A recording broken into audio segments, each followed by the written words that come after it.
Bonsoir à toutes et à tous, j'espère que votre semaine s'est bien passée. Je suis Amanti et bienvenue dans mes vidéos du samedi soir dédiées à l'actualité crime et disparition de la semaine. En première actualité, homicide involontaire à Pau. En seconde actualité, homicide à Saint-Valery-en-Caux. En troisième actualité, à Maury, un couple retrouvé sans vie. En quatrième actualité, 2 vacanciers sont abattus par des gardes-côtes algériens. Une enquête pour homicide volontaire est ouverte. En cinquième actualité, Alan Afgar, tué en 2020. Le procès de ses tueurs présumés se déroule ce lundi. Et pour clore ces actualités du samedi soir, nouvelle loi d'orientation agricole.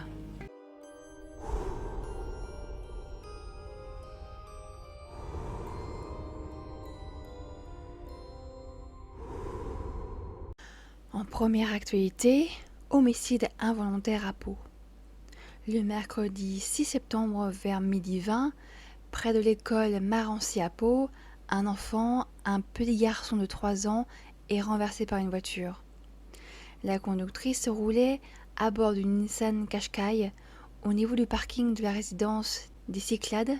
Placée en garde à vue durant 48 heures, elle fut bien incapable d'expliquer ce qu'il s'est passé.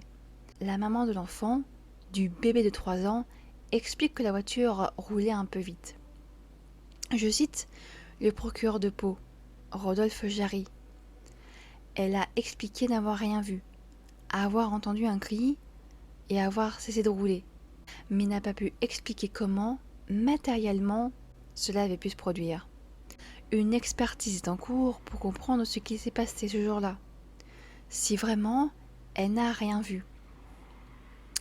Si elle n'a pas vu l'enfant de 3 ans.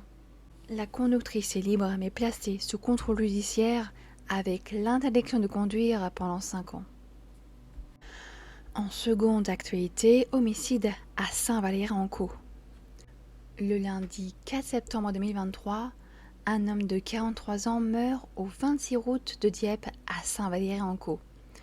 Une enquête pour assassinat est ouverte, soit une enquête pour un meurtre prémédité. Depuis, un homme de 33 ans est placé en garde à vue.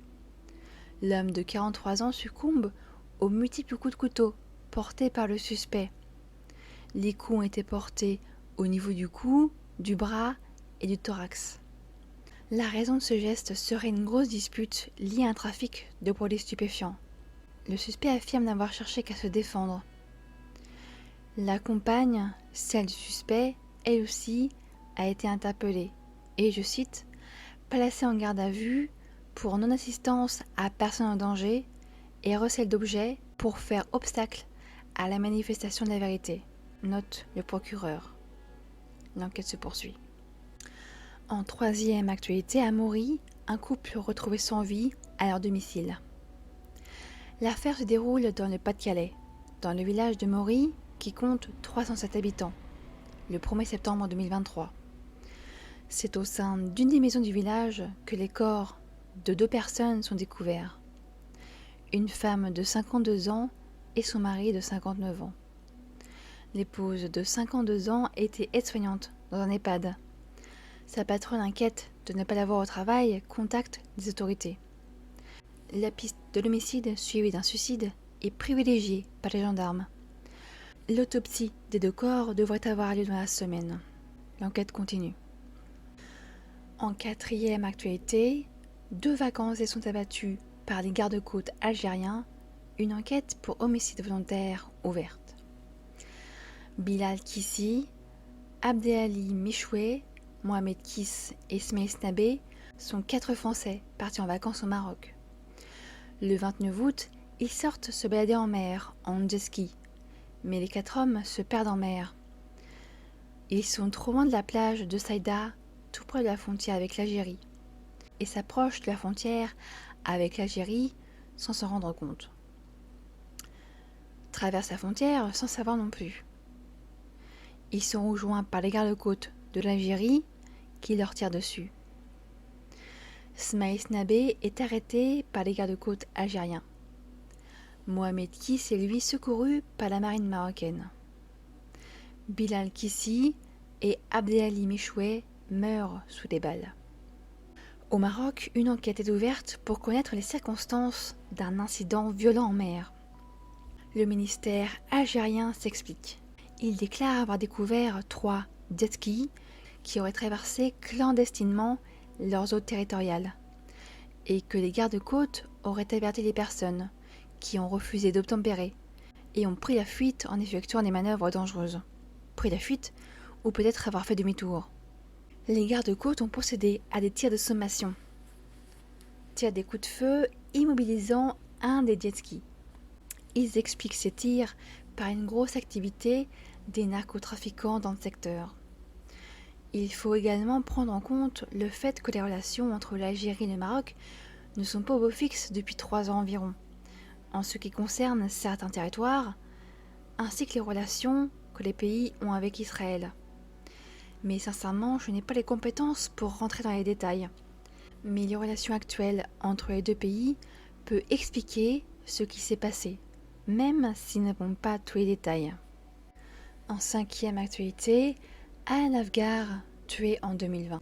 C'est au cours de la nuit du 11 au 12 juin 2020 qu'Alan Afgar, un docker du port du Havre, est enlevé devant sa compagne. Il sera passé à tabac et succombera à ses blessures sur le parking d'une école de Montivilliers, lieu où il sera retrouvé le lendemain matin. Une enquête est ouverte pour son meurtre. Alan est entre guillemets connu de la justice, car il est soupçonné en 2017 pour un rôle dans ce qui concerne une cargaison de produits stupéfiants.